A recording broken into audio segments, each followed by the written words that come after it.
Hey everybody, welcome to today's episode of Grant Teach Me Something, or whatever we are calling this. I'm Grant Kemp from CreativeCashFlow.com, and we are going to be talking today about how do you find and tackle that first property. Whether you've got a full-time job or not, it's still going to take a lot of the same activities, and you've got to be dedicated to that. So Daniel and I are going to kind of riff back and forth a little bit, give you some ideas, give you some action plans of how you can take down that first deal in this first mini-series of how to tackle your next stage of your career. Stick around with us. We'll get to it when we get back. Shit.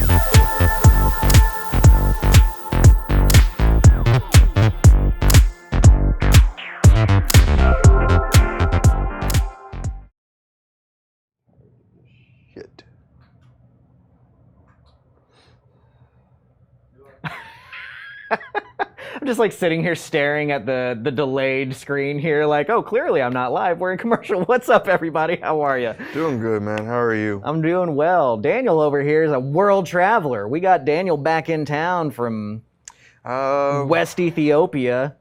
It went from, I guess, from Vegas to Houston to here. Tonight I'm going back to Austin. Tomorrow, Saturday I'm going down to San Antonio. Monday, Fresno. Tuesday, Atlanta. Wow. And then back Wednesday. Some intense stuff. So if you guys are in any of those towns, make sure that you are popping over. Is there like a centralized place that announces, like, I guess you're the Propelio page? The Propelio page. So check out the Propelio Facebook page if you're not already a part of that. And so actually, one of the things that we're talking about is going to reference part of the post that Ryan posted up something last night that kind of caught my eye and was interesting. And he was asking, realistically, how many deals are you guys closing per month right now? And, first of all, I just want to say, in the real world, 98% of the actual world isn't responding to that post because they're too embarrassed. Like, they don't want to say, I'm not closing a deal a month. I'm closing a deal sometimes, maybe, or I haven't closed a deal yet. And so I kind of want to start out in saying, like, if you're reading posts like that and you're seeing people give their flexes online, don't get discouraged. Understand that people who are doing a deal a month are already in the 1%. Anybody who's doing multiple deals a month is some fraction of that top 1%. 99% of our industry is not closing a deal a month consistently. And there are just so many people, and we've already seen a few people commenting this morning like, hey, this is a perfect topic for me because I need to know how to get to that first deal. That is that first, like once you tackle that first deal, it's on. Right? Sure. So let's talk a little bit about that. What's kind of your input if we take what is our foundation of getting that first deal? What do we really have to have there? I really don't see any way to get a deal done until you've acquired some knowledge. Mm-hmm. I mean, the knowledge is the first piece, but the knowledge needs to be applied. So step one is by far getting the knowledge and then applying that knowledge to gain some experience. And as you apply both consistently, your words exactly consistently, is the step to getting your first deal. So you're going to need to go out there and secure some education, secure some networking, go out there and do some YouTube studying, do some Propelio Academy studying, some CreativeCashFlow.com studying. You need to figure those pieces out because you're not even going to know what a deal is until you understand that. You're not going to know how to run numbers until you've done that. You're not going to know exactly what you're looking for, or what's escrow, what's curative title, what's a contract, what's earnest money deposit. If you don't understand those things, you need to kind of get some of that basic understanding down to get moving forward with that. So we're talking about stage zero, meaning you've just now started about real estate. You haven't done a deal. You haven't done any education. Stage zero, step one is to get that knowledge up, because if you don't have the knowledge, you're not going to be able to pull the deal down. I absolutely agree. And so just for language sake, one of the things that over this past several weeks, we've been doing a lot of different education pieces on different areas, obviously, of this industry. We did a really good series on the market cycles and the different stages of a real estate market cycle.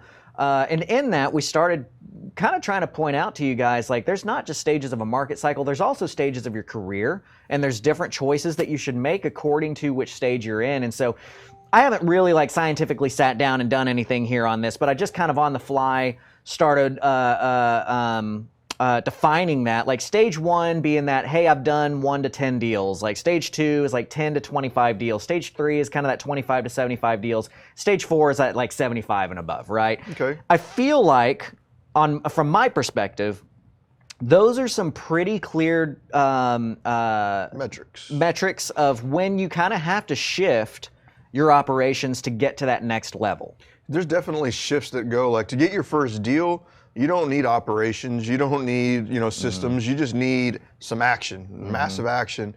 And then that 1 to 10 area, it's really kind of just repeating what you did to start with. But then as you start trying to do 50 deals a year, or you start trying to do 20 deals a month, operations change completely. There's total different operations for each one of those courses, but that's what we're going to be discussing today. Like if we're on stage 0, what the hell are we going to do to just knock down that first deal? Don't even worry about stage 5 yet. Absolutely. Because you need stage 1 to get to stage 5.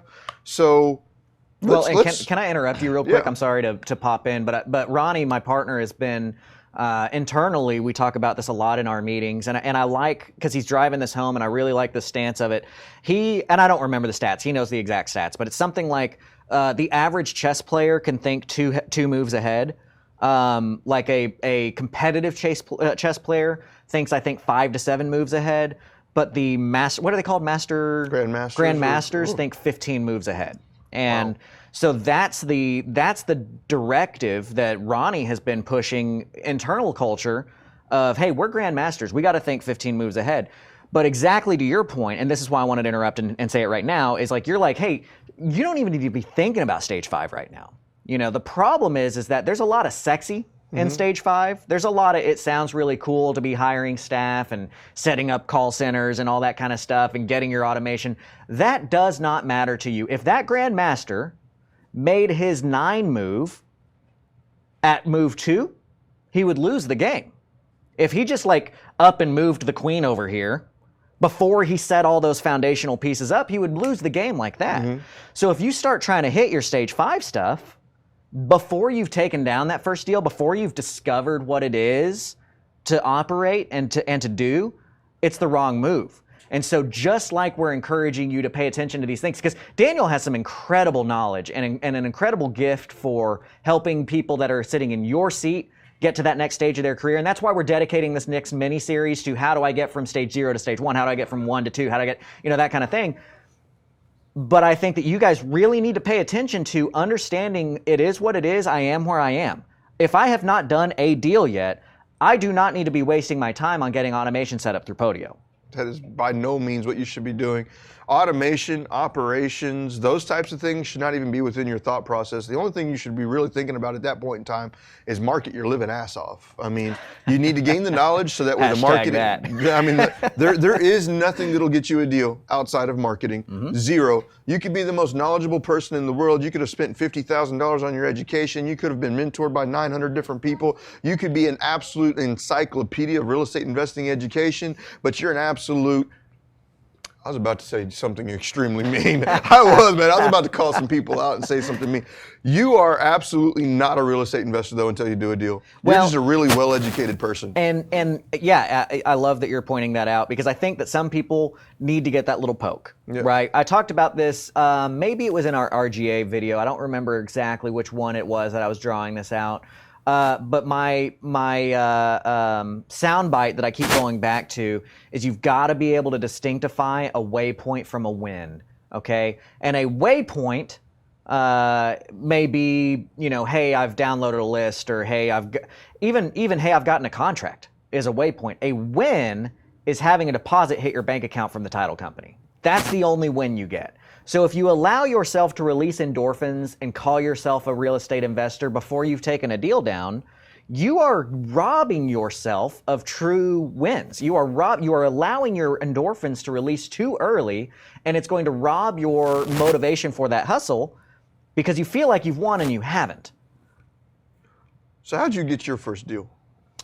That's a good question. So my first deal, I got into this industry a little bit differently than I think a lot of people got into this industry. I didn't get into this industry necessarily by diving headfirst on deal 1. The way that we got in, I didn't realize I was going to be a professional real estate investor until like 8 months after I had done my first deal. We got in because I bought a duplex, rented half and lived in half. I come to find out that people call that house hacking.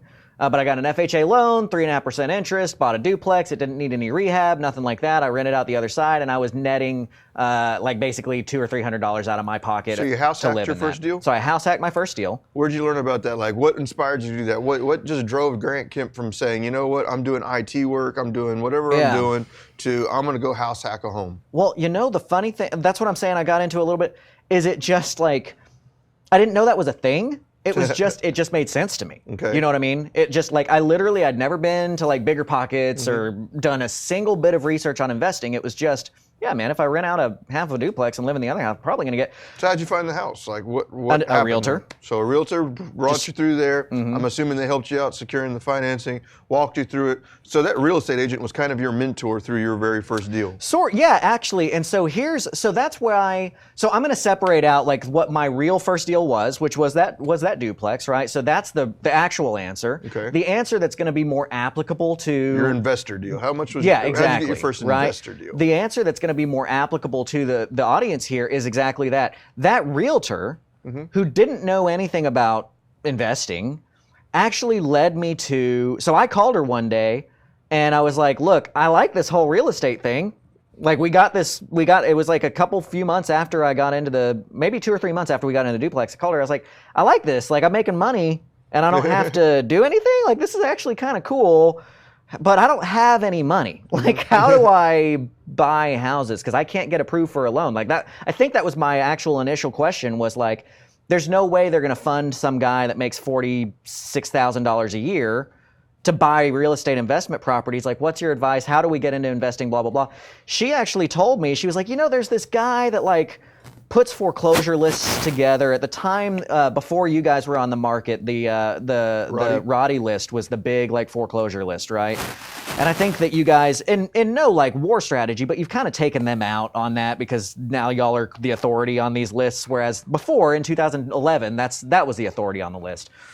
So I went and I looked up Roddy and I paid $28 for a crappy audio recording of, it wasn't even a video, but it was him doing like an hour-long deal on owner financing, and it like blew my mind. I'm like, whoa, hold on, this is a whole new world. So then I started like Googling and searching, and everybody started pointing me to Scott. So here's where the education piece came in. My very first thing that I did after hearing a clue was put that clue into action. She said, I don't know. It's like you're playing a bad like CSI Dallas, right? Like I walked into a bar and I was like, how do you buy houses with no money? And the person was like, I don't know, man. This guy came into the bar 3 days ago. He was wearing glasses. His name was something like Roddy. All right. And then I take that clue and I like took it and went and found it. And I'm like, Roddy. And I'm like, oh, well, look at this. You can buy houses without any money. I don't have any money. That sounds like a good plan. So I took that and put it into action and started pushing and learning and reading. But as soon as I found out that was a possibility, it took me like a matter of maybe a couple of weeks before letters were hitting the mail, right? Like I'm like just sending to the foreclosure list, having no idea what I'm doing. So to rewind, you heard about Roddy's list. You heard about Scott Horn. You started studying up on it, doing a little bit of marketing. You started marketing to pre-foreclosures. Where'd you go from there? So the hilarious thing, and this is why so many times, and again, I have to forgive myself, there's a fine line.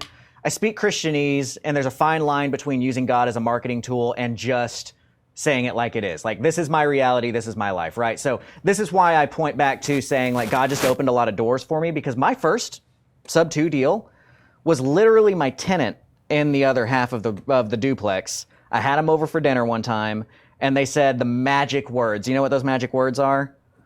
I'm just ready to let it go back to the bank. And I said, like pull the e-brake. Wait, I've heard to listen for that word. And I'm going to tell you to not let it go to the bank and sell it to me. And so I bought that house sub-2 by contacting Scott. I could go into a long story about that, you know, but the core of it, the thing that's applicable is, while I was becoming educated, I was out there doing. That's the thing that I hope that everybody takes away, right? You don't have to know everything. You have to know that it takes doing and that you'll figure it out as time comes. Is that similar to, like, would you say that that worked with your first deal? Like, what about your first deal getting in? So my very first deal was I read 5, 6 books, all real estate investing related, and just I'm not gonna lie. Like, I read those when I was like 19, 20. Did nothing with them. Sparked my interest, but I never did anything with them. But then when I was 23 years old, I was driving down the road, and the entire street was abandoned, and I was like, "That's awkward." And then from there, like the ball started turning. I was like, "Oh yeah, I read those books. That sounds like what these books were talking about. This sounds like an opportunity." And then I just called up the agent. The agent wanted, once again, similar to you, walked me through acquiring my first property. I purchased it at like $44,000. All the copper had been stolen out of it and everything else. Remodeled it and turned around and sold it. And that was my very first deal. So like, I acquired a little bit of knowledge, but it was the application of the knowledge that created the paycheck. And then until you actually start applying the knowledge, you're not going to get paid. Right. So you need at least a bare minimum of some basic knowledge. You're going to need to go out there, jump into Propelio Academy. It's free. This isn't a sales plug. Propelio.com/academy. Go in there, watch the wholesaling videos, watch the marketing videos. The marketing is the key piece to getting your first deal. There is no way around it. We'll talk about that, I guess, in segment 2. But once you started acquiring the knowledge, you need to apply it. Now, what I mean by apply it is you're going to need to market. There is no other way to get a deal. Like, how'd you get your first one? You marketed. You. It was verbal marketing, but it was marketing. And that is a key thing. Like, if you're broke and you have zero capital, run your mouth. That is the key thing to pushing it forward. Do not let your lack of experience worry you. I know one of the things that did start making me nervous is whenever I started going out trying to acquire my own properties, I did things different. I started out remodeling, and then I started wholesaling. Well, going from a remodeler to a wholesaler, I was nervous. Like, calling up homeowners and acting like I was a professional just seemed fake to me, because I didn't know all the ins and outs of pre-foreclosure. I didn't know all the ins and outs of subject to. Right. But what I did start realizing as I started marketing is, you know what? I know more than that person does. So I'm at least a level of a professional above them. But then I'd find resources like you that I could bounce back to and be like, okay, there's a sub-2 deal. I have no clue how to do a sub-2 deal. Then I'd get off the phone and I'll call you up and be like, hey, I got a lead. Can we work this together or something like that? And that's exactly why community matters so much, because the key that you're going to find in literally everyone's story about their first deal is that somebody else was involved with it, right? I mean, are we comfortable saying that? I don't know of anybody that I could think of that would probably be different. Yeah, I can't think of a single person who would ever say, I read a book and I bought a house and I never talked to a single other real estate professional in the process and I made a bunch of money on it, right? Yeah. That community is so important. Now, and here's the other thing too, and I've struggled with this a little bit in the back of my head and I'm not sure.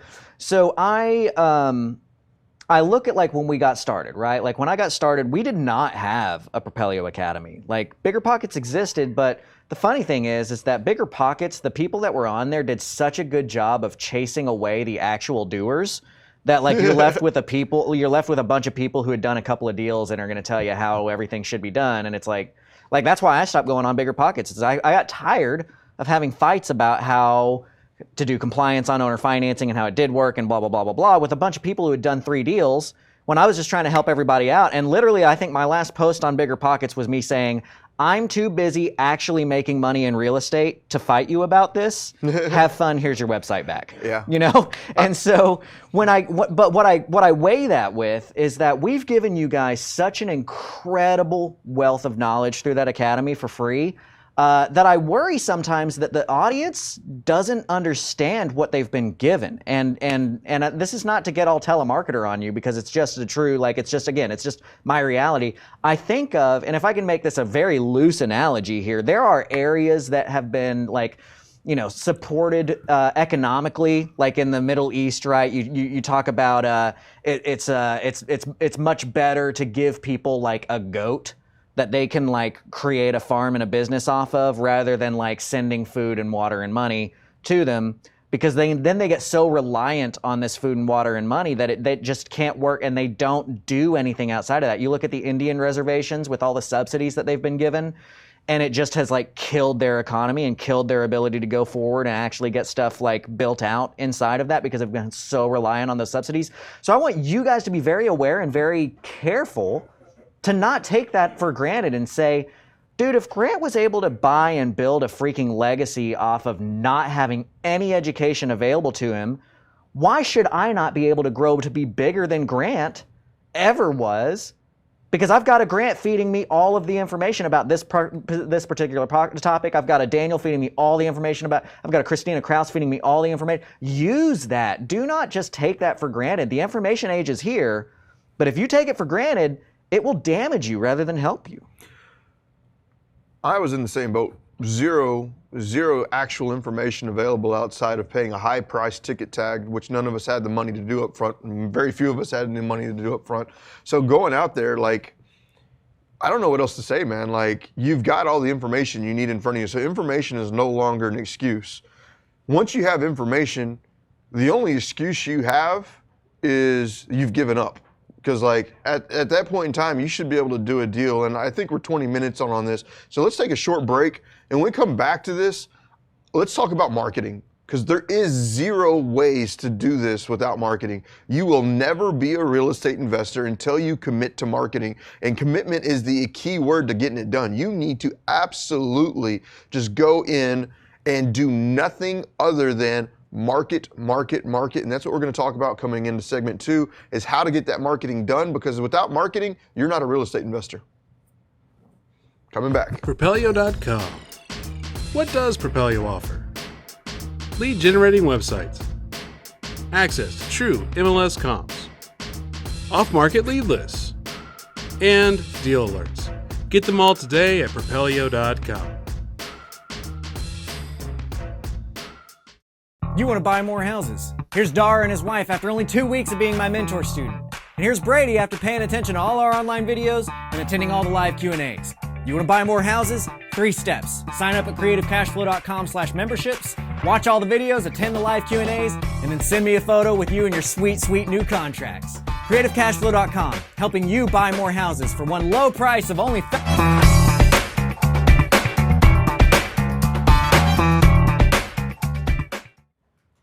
All right, so we're back here, and now we're going to really start digging in, and we're talking about going from stage 0 to stage 1, being you have no education, no experience, going to you've got at least a deal done.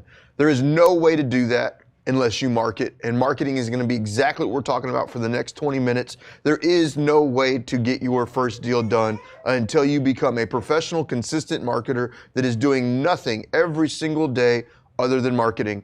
Nothing every single day other than marketing. So I 1,000% agree with that, because, you know, and I've said this to plenty of people in the past before, because I agree, or I believe it, which is we say we're in real estate, but we're not. We're in marketing. You know, we're in sales. We say we're real estate investors, but we're really marketing professionals, because without the marketing, it's kind of the you know, chicken before the egg kind of debate, right? Like, are you you know, what comes? So, but we have to understand that we're always looking for perfecting the, what's the word I'm looking for? Like the point where everything starts, right? Like we need to, a good business owner, in my opinion, simplifies, and Rafael Vargas actually had a really good point about this at the last Propelio event, which was like, he's like, man, I'm friends with billionaires. I'm friends with people with private jets, and I'm hanging out at the bar with one of them, and they like look at their phone and there's 5 numbers there, and they're running 6 companies off of those numbers, right? Because they simplified those numbers down to say, I know how my entire company works if I know these 4 or 5 things, right? And that's the difference. That's the difference between a true business owner and just a hobbyist that's overwhelming themselves. And so we look for that point at which everything grows. Well, in this world, the point in which everything grows is marketing. Nothing happens if people don't know that you can buy their house. So how are we going to do some marketing if we are very limited on a budget and we need to get that deal done? There's quite a few different ways, in my opinion. Right now, one of the simplest ways, and is effective if you have that bubbly personality that can get along and talk to anybody. You know, if you've been told your entire life you know no strangers, this is the key takeaway for you. Start running your damn mouth. Everywhere you go, if you're in line at a grocery store, if you're out eating dinner, if you're at work, everyone you meet, you should be walking up, hey, how you doing today? Nice to meet you. You happen to know anybody that happens, you know, to be looking to buy or sell their house or whatever? And just start getting those referrals. Like, hey, do you know anybody that might be hitting some tough times and might be looking to sell their home? Boom. I cannot begin to explain to you how many deals you can really pull just doing that. You're not going to hit 700 deals a year doing that, but you can definitely nail 10 to 20 deals a year just running your mouth.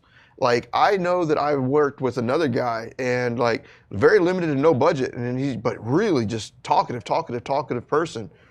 All I had to do is tell him start running his mouth. Like 2 to 3 leads a week he was bringing in, and like he'd help me. Like, it was a friend of mine. He'd call me up and be like, "Hey, I got a deal. Like, let's run some numbers on that." He was going on appointments in his first week.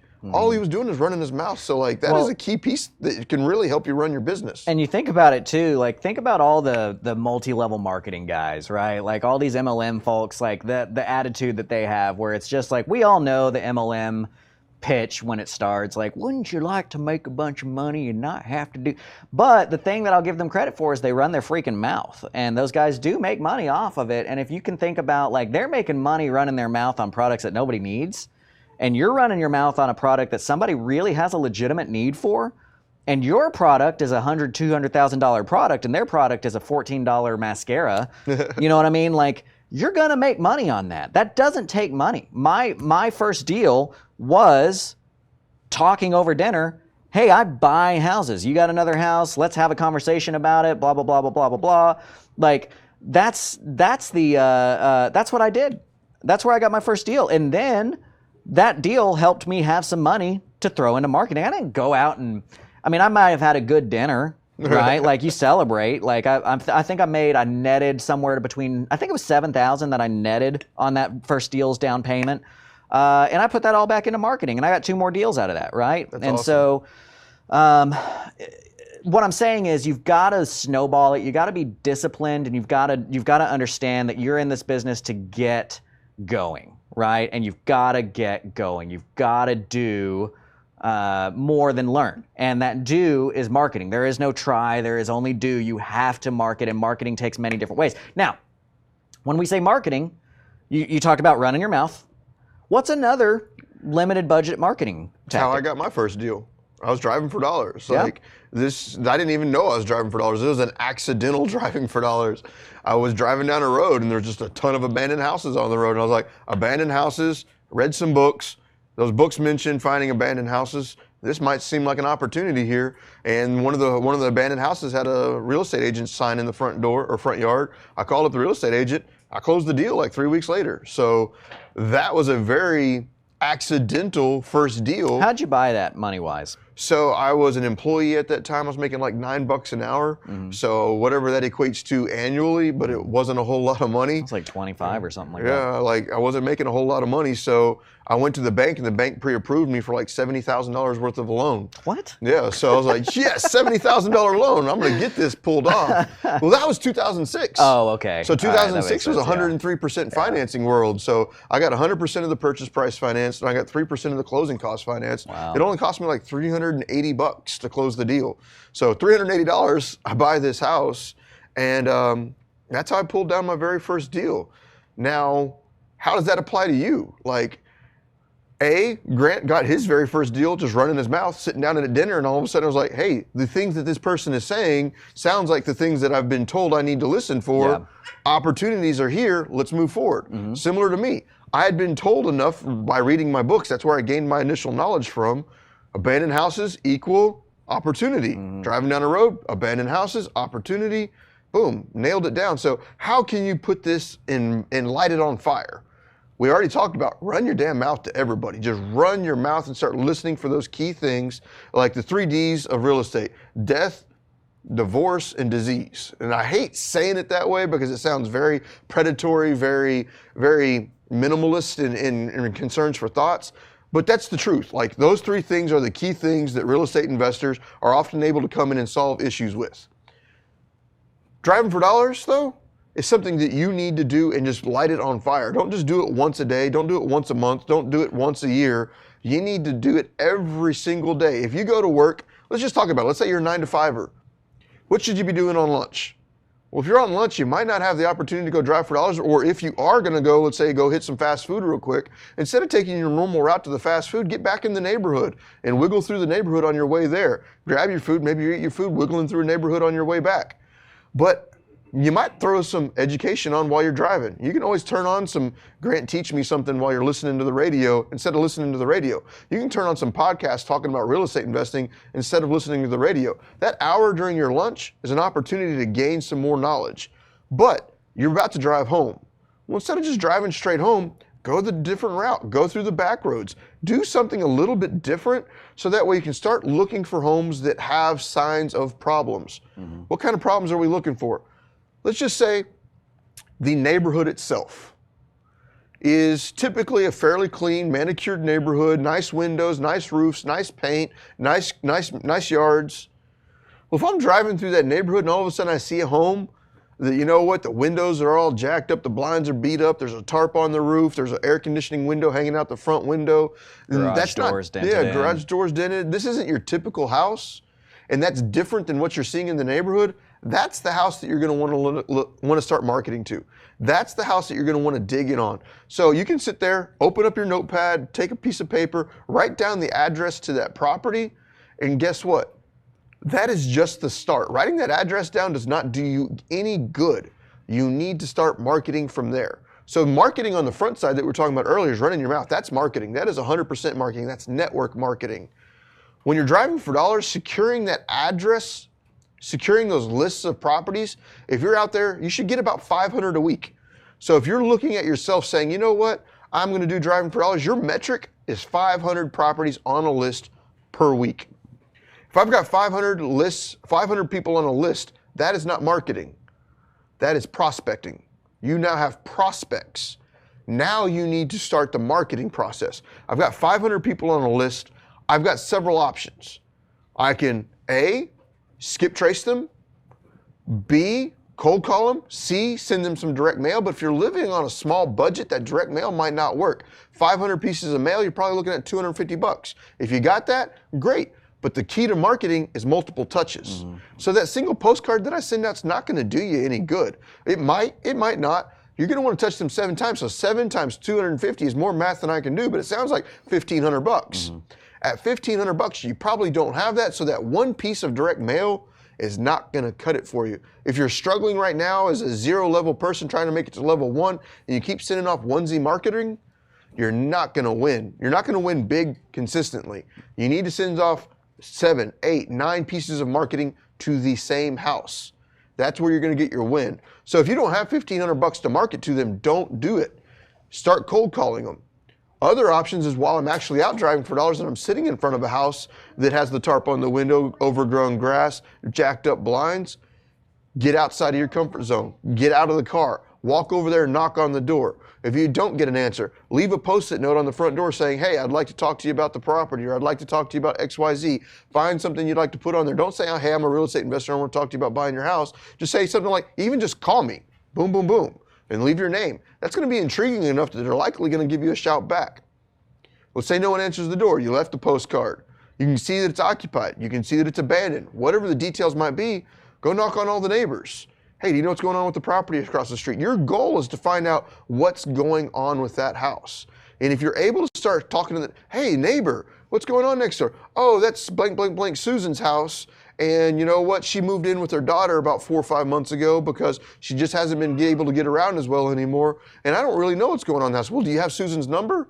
Well, now you have a direct line to Susan. Call Susan up and say, hi, I was driving by your house today. I've got several things that I'm looking to buy several houses in that neighborhood. Is there any chances, whatever. Get that rapport going, and once you see that you have a deal on the line, you might want to, A, partner up with somebody that has the experience to pull it down so that we can see the process and split up the profit. Or if you just want to go at it, jump in there and go straight on that appointment and see if you can get it under contract. Yeah, absolutely. I mean, it's, and I want to add in too, like RTG UG on YouTube had a good point. He's a rideshare driver, right? So he's driving Uber or Lyft. You can get paid to drive for dollars. You know, if you're going to be out anyway, make your gas budget by signing up for Lyft and Uber. And if you need that, but you know, if you don't have the gas budget, there you go. Make some money while you're driving. Go in the neighborhoods that you're dropping people off and drive their neighborhood for a minute and see if you can find something, right? There's lots of creative ways that you can get about doing this with a bootstrapped budget. And then add on the talk to them. You're bringing strangers into your car all day long. Hey, do you know anybody that's like got these kinds of issues going on? Boom. Yeah. Almost everybody does it. Almost everybody does. Because to your point, like you were like, man, I hate like calling out these specific things because it make people. My position is different on that. I don't like. I mean, it's like, dude, these guys need us. If we don't believe in what we do, like, sure, it'd be predatory if you were like, well, they don't need to sell their house, but I'm going to try and convince them to do it anyway. But all you're doing is finding people who have motivational factors where they need somebody to come take this thing off of their hands and come make this not a problem for them. The biggest problem that people make in negotiations and networking and marketing, or the biggest mistake that people make, rather, is that they stop realizing that people don't think about the world like you do. The people across from the table think about the world differently than you do. And so you have to, if you're going to be a successful negotiator, you have to be able to think about the world like they do and speak their language. Because if all you're ever doing is speaking your own language to somebody, if you're speaking English to somebody who speaks Spanish, then you're not going to make wins. But if you can figure out how they feel about the world and how they feel about their situation, that's where the win is. So you mentioned death, like probate. Probate is historically our biggest, most profitable cash deal.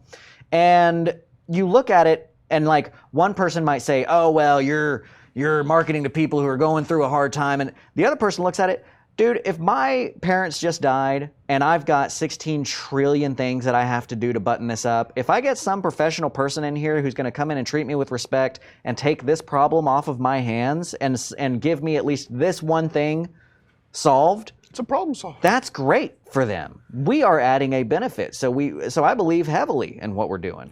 Real estate investors real estate investors make money solving problems.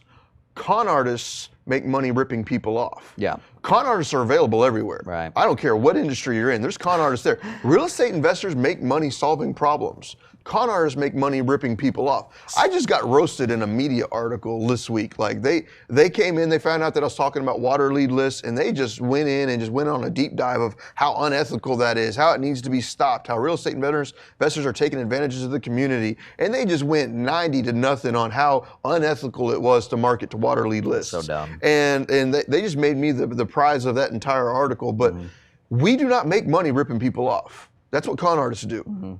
Real estate investors make money solving problems. So, and that's not to, and I love that you differentiate that. And that's not to say that there aren't con artists in the industry. I mean, there's a guy that just got indicted, and I am now seeing his posts back out on the Facebook as though nothing ever happened, ripping people off. And I love the quote from, I won't name any names of anybody that were, but I was like, man, that's really disappointing because I really liked the guy. He's a guy that we know, and like, it's like I really liked the guy. And my buddy goes, I ain't ever met a con artist I didn't like. I was like, well, you got a point there.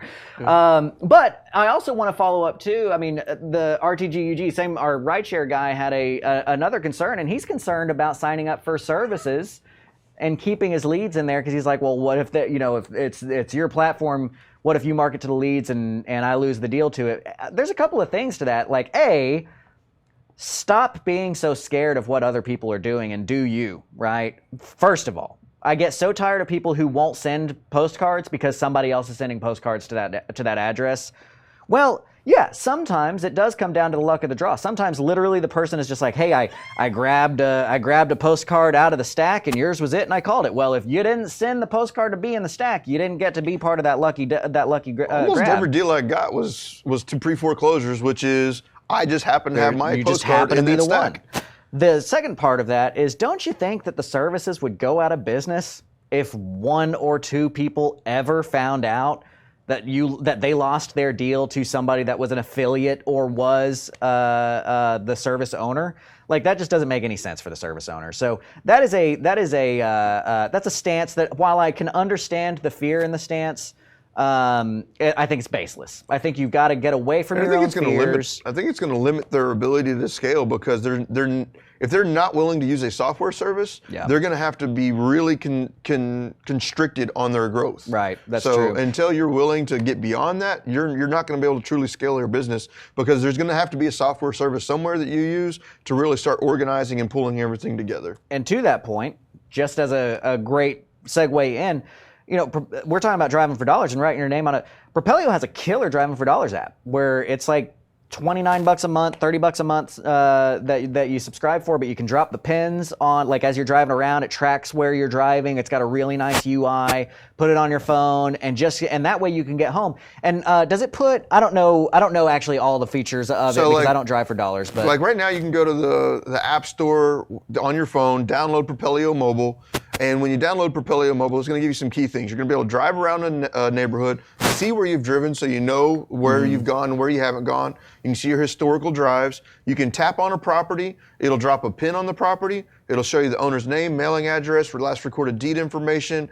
It'll show you, you can skip trace their phone numbers, and you can send them a direct mail postcard all from your phone with just a couple taps of your thumb. So not a very difficult product to use. So if you do want to use Driving for Dollars and you'd like to automate and use some software to help you out with that, definitely try downloading that piece. But the key to all of this is taking action. I know way too many people that will go out there and they will start dropping 500 pins on some properties, and then they'll have 1,000 pin on some properties. But pins on properties don't get you deals. It's a waypoint. It's not a win. Yeah, a pin is not a win. There you go. You've got to follow up. And the key to following up is contacting the homeowner, not just once. Some people, man, you'll call up that homeowner and they'll be like, nope, not going to sell, not a chance in hell. Guess what? That is touch number one. You need to put a reminder on your calendar for 2 weeks later. I need to call that hell no back up. 2 weeks later, I said no. Not only did I say no, I said hell no, quit calling me. All right, you need to put them on a follow-up for 3 weeks later. Call that hell no, stop calling me back. And then once you hit hell no, stop calling me back, by the time you hit number 5, they might just say, you know what? I've told you 5 times now I'm not going to sell my house. What will you offer me on it? It's not a joke. It happens. I remember seeing a Facebook post just the other day. Guy called the person 13 times over the course of 4 months. Called them 13 times. It took the 13th phone call to get a deal out of that house. It just takes the right time at the right moment and being constantly at the top of mind for these people. Do you need to harass them and everything else? No. Send them a text message. Give them a phone call. Whatever you need to do, make the deal happen. Absolutely. So before we go to break, I just want to shout out and say, a big thank you to the folks like Julia and T Finesse who are dropping the whatever it's called on YouTube when you donate to the cause. And we got a couple bucks from Julia, a few dollars from T Finesse. Thanks, man. Chick. I don't know what's the girl version of man.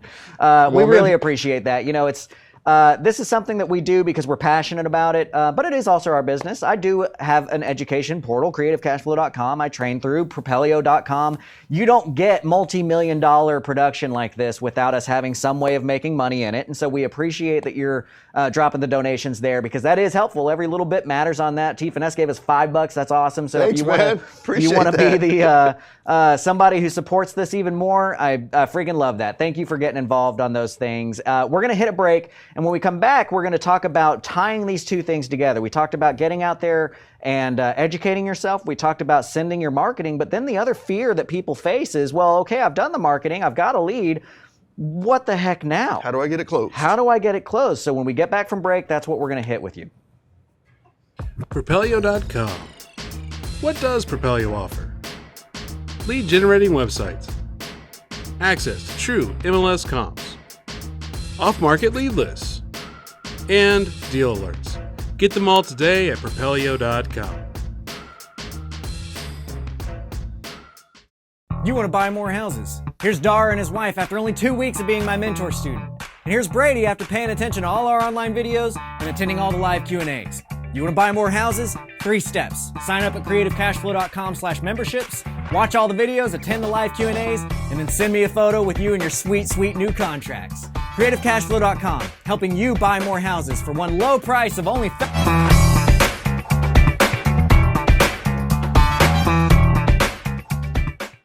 All right, welcome back. So I appreciate having you guys here. This has been a lot of fun. So the first segment we've talked about is hey, you got to educate yourself. You got to know. My acquisitions guy is killing it, and he's got a lot of really good philosophy on sales and getting to. And he uses the word RAS. There's something in your brain. He called it RAS. I don't know what it. I just remember that word RAS. But I guess that's kind of the point. Is you got to train your brain. It's the reason why you can be in a crowded room, but if somebody says your name, like you hear it, right? Okay. Like there's these little like cues that your brain just hears no matter what.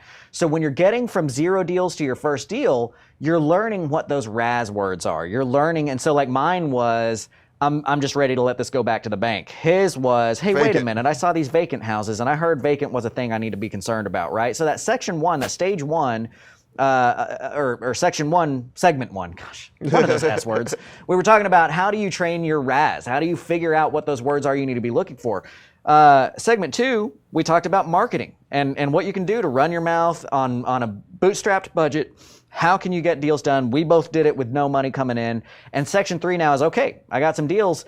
How do I go about actually closing this and making some money off of it? I have no idea what to do once I've talked to the seller. I met a guy down in Houston. He actually hit me up in my private messages, and I sent him a message back.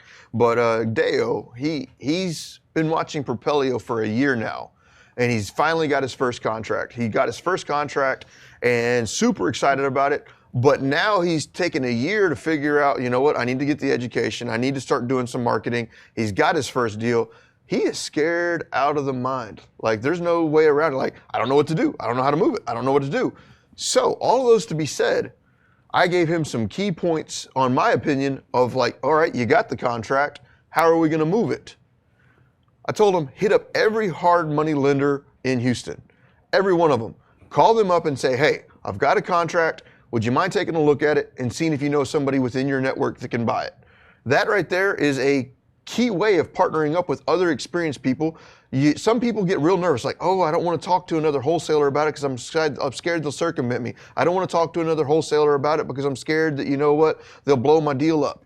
Well, you know what? Those fairs, while legitimate, can stop you from progressing and moving forward. There are sometimes, but you need to vet those people. You need to find out who the real wholesalers in town are. But if that's making you nervous, I'd be willing to bet 95% of the hard money lenders out there are not going to circumvent your contract. They're not going to mess around with you on it.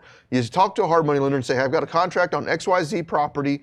Do you think you could get this contract moved to somebody within your network? Hard money lender is going to say yeah. Why is the hard money lender going to say yeah? Because if they take and bring one of their buyers to the table, that buyer is likely going to use them as a hard money lender. They get paid as a hard money lender. You get paid as the wholesaler, and the end buyer gets the benefit of having a solid contract sold to them. So if you get out there and you get the contract done, that is just stage one. Now you need to start marketing to sell it. That's one of the ways I'd suggest marketing to sell it. Do you have any other thoughts, any other ways of moving deals beyond that? Yeah, no, I mean, so again, it goes back to the idea of people need to be involved, right? You need to have people involved for a win.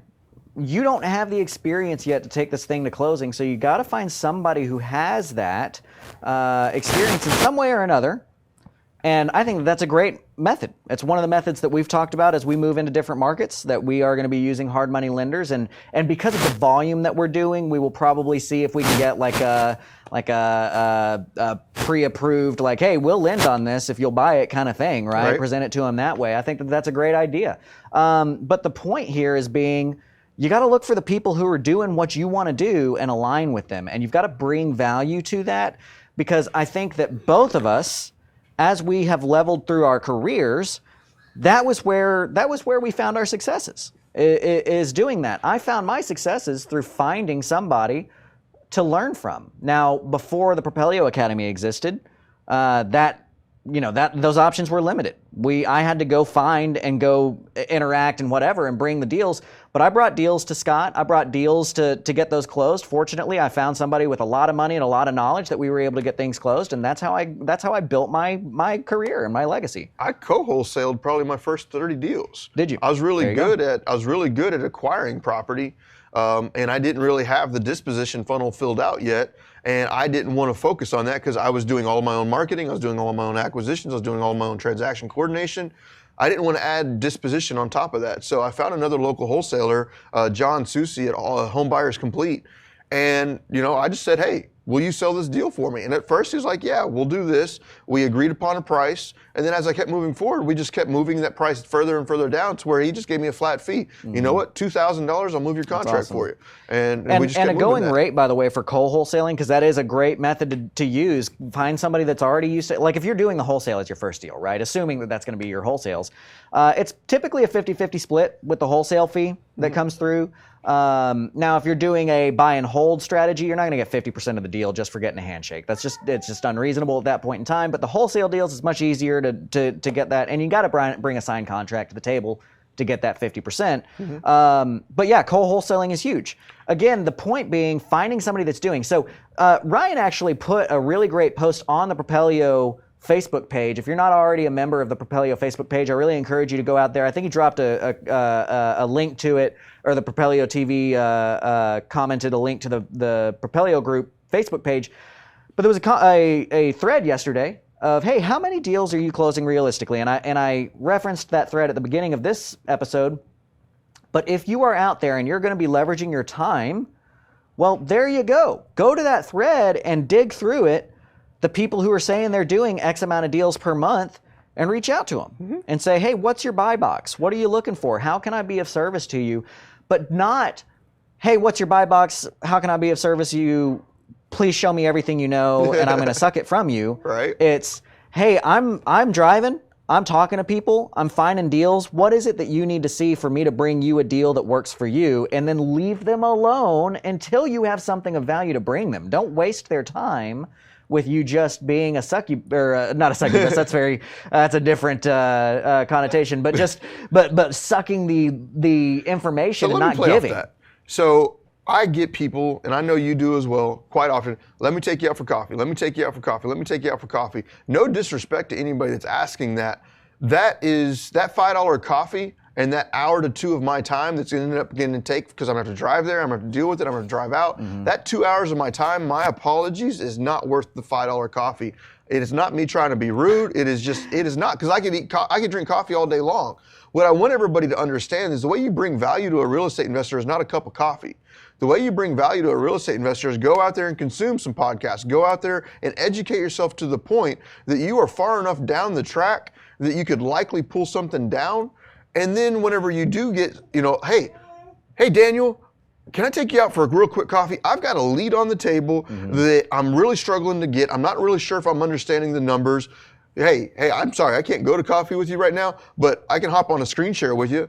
And I'll run it through a screen share with you. There are a lot of really solid real estate investors out there right now, like Jay Coleman and Marsha Coleman. They do a lot of co-wholesales with people where somebody will call them up and say, hey, I've got a lead, but I don't know how to do anything with it. Well, Jay will get on the phone with them and say, hey, this is what I'm looking at. This looks like it could possibly be a deal. Looks like there's possible equity there. It looks like there's a possible solid transaction here. Would you like me to go run that appointment with you? Well, now you're going to be able to get educated from the top down, because you're going to go on an appointment with a very skilled and experienced real estate investor. You're going to see how they analyze the property. You're going to see how they contract the property, and you're going to be able to walk away from that, splitting that deal up and getting some form of revenue. Other people in this business are not your competition. You need to be a collaborative thinker. Like right now, Grant Kemp was the king of subject to transactions. His team was the king of subject to transactions in DFW. I wanted to learn subject to. Where did I go? I went to Grant. I didn't call some national, rich dad education resource. I found Grant, and I mentored underneath Grant. Grant taught me a ton. Now, did it cost me money? Damn right it cost me money. But you know what cost me even more money? Every single postcard that I sent out that came back that was a low equity, no equity deal that I was passing up on was money that I was losing. So I said, I can either pay Grant to teach me, or I could just pay the marketing services all this spent money on deals that I never would have got back. It made sense. You know what? Pay Grant, learn subject to. Now I can take advantage of all these deals that I'm missing. You need to learn to be collaborative with your education. Go out there, co-wholesale. Call up the bigger real estate investors that are established, that have a solid reputation of being good people in the industry, and say, hey, I've got a potential lead. Can we work it together? Absolutely. And I love that you're saying that like that, because it's true. I mean, that's how we've always, and similar, like I've got deals that come into areas that I'm not familiar with, and I reach out to people who are, and I'm like, look, I'll give you the deal. I've got the deal. My money is learning how to get this done, because then I can go replicate over and over and over again. And that's what you did, is you learned how it was done, and now you've used those strategies in different areas to go replicate and make way more money on what's happening there. So it's absolutely the right way to go, is find people where you want to be. And I always say, don't be afraid to hire in terms of partnership or whatever. Pay other people for what they're good at until you get good enough to fire them. And then it's a win, right? You're learning what needs to happen and getting it all done. But I've got a funny story and a little funny anecdote about your whole, like, hey, can I take you out to coffee thing? So I'm the same way, and it's tough because, internally, like Ronnie and I our thing is that each Like we charge the company $1,000 an hour for our work. Like everything that I do should be worth at least $1,000 an hour. Everything that Ronnie should be worth at least $1,000 an hour. So if you want to ask for a 2-hour coffee, that's $2,000 of our like internal charging to the company time, right? But I had somebody on a Facebook group respond to a post one time that wasn't even our post, but she tagged me and Tang, two of the top producers in owner financing in DFW, probably the two top producers. And she goes, at Tang, at Grant, when are you going to take me to lunch to teach me about all of this stuff? And like everybody, thank goodness I didn't have to do it, but like everybody jumped down her throat. Like, are you kidding me? Like you want, and for them to pay you, like, girl, you better think you're hot. You know what I mean? Like, what is that? Are you serious? I probably brought at least $20,000 to the table to get your time. Oh, for sure. Like, for sure. So it's not a joke. Like, $20,000 to the table to get your time. Like at the point in time where you're producing millions a year in revenue, that person's time is worth millions a year of revenue. You need to understand that these people are not being rude to you. It's just their time is that valuable. Right. They have limited value because that many people are trying to get a hold of them. Right. Understand that. So. Right.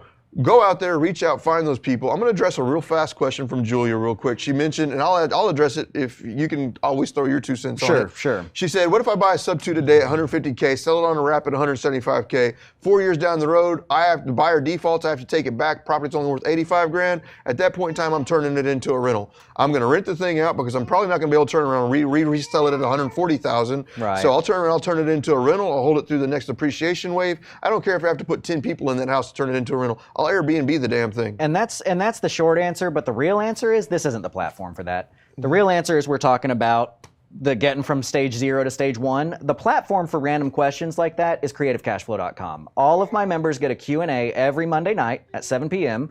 for all of your random questions. Whatever it is that you want to know about the market, I answer literally every question that comes in until they stop coming in. Sometimes that means it's a 2-hour stream. Sometimes that means it's a 45-minute stream, right? That's a good answer because, Julia, this topic really isn't about sub 2, so let's not get off topic. Let's get back to it. So, but that said, creativecashflow.com is my platform where I do try to, the whole thing, right? So let's go back to the coffee example and the JV example, right? My stance in real estate education, and I've told you this before, is that I would love to JV with you. I would love to help you out with these deals, but I will never not teach you how to do it without me, right? And so I understand that as a member of creativecashflow.com, you should be able to do everything without me, but I also understand that, hey, I've got money, I've got knowledge, I've got resources that you don't, and so it would be crippling of me to not JV with you, right? So creativecashflow.com was my answer to all the people who wanted to take me out for coffee, which I would love to do, but we just simply don't have the time to do that because I am buying houses. I am helping other people get that done, and so on Monday nights, that's what prompted my Monday night Q&A. Is that now it's, hey, I would love to answer these questions for you. I do that literally every Monday night for at least an hour all year long for every one of my members. And then if you need more handholding, if you need more of like the relationship like what me and Daniel did, we've got a great mastermind with some phenomenal people in it, right? So you can join the Creative Executives Group and have a year-long mastermind and a year-long of deal analysis where every week I'll chop up your deals, or there's even the Creative Accelerators where you get to come to one mastermind and still get the year-long of deal analysis workshops every Thursday.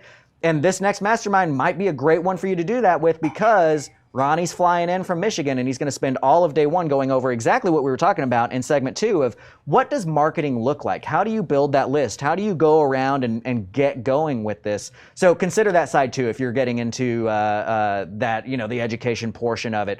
That said, as we are kind of landing the plane and getting this done, I want to re-mention what I mentioned earlier of this doesn't happen without this beautiful logo behind us. Propelio.com has poured a ton of resources, not the least of which being, hey, Grant Kemp, this guy that I'm close to that knows how to do this stuff better than anybody, can you come spend an hour or so a week teaching everything for free to all of our members? And me being like, hell no, and him being like, yeah, but what about yeah? And me being like, okay, So yeah, but what about yeah? So Propelio has done a really good job of putting stuff in front of you guys to be successful in this business. But the most important thing that we can do to tell you about that success is to have our number 1 fan So here's my daughter, Tyler. She loves being on the stage. She loves being on the camera. Wave, say hi. Say hi. You're going to get to watch yourself on TV later. Do you know that? Tyler, can you say Propelio? Propelio. Yeah, all right. She's So for Wonder everybody Woman. out there, this is my wonderful daughter. I got my wife and my kids here today, so I'm excited to say that, you know what, Propelio is here for all of us. Propelio is here to stay. And to recap what we've done today, go out there, up your knowledge. Go join in the Propelio Academy. Get on Grant's Monday morning or Monday evening Q&As. Go out there. Once you've got that knowledge, you're going to need to apply it. Start doing some marketing. Start going out there, figuring out how to secure those leads. Get those leads knocked out. Download the Driving for Dollar, the Propelio mobile app on the App Store. Use that to do your Driving for Dollars. Go out there, network, run your mouth. And then when it comes time to closing, don't be scared of other real estate investors in your industry. Find the professionals that know what they're doing. Find the professionals that can help you get that deal done. Partner up with them and make things happen. So all of that to be said, Grant, you got any final thoughts? No, I think that you're absolutely on par. This is a community of investors. We are here to help each other. That's what Propelio is doing. That's what the Propelio Facebook group is doing. So become part of that. Become part of the community. Be more concerned in your business about what you can do to make somebody else's business better, because if everybody holds that attitude, then you've got 6,000 people more concerned about your success than their own, and we all win. Not me. Hashtag we not me. All right, Let's guys. see some hashtags. We'll see you next week as we tackle moving from stage 1 in your career, meaning that, hey, I've already gotten my first deal. I'm going to do 1 to 10 deals. Now I'm looking to shift my model to do 10 to 25 deals, right? So next week we will be shifting into how do I tackle going from stage 1 to stage 2. I hope you guys stick around and got something good out of this. I love you. We'll see you next week. Have a good one.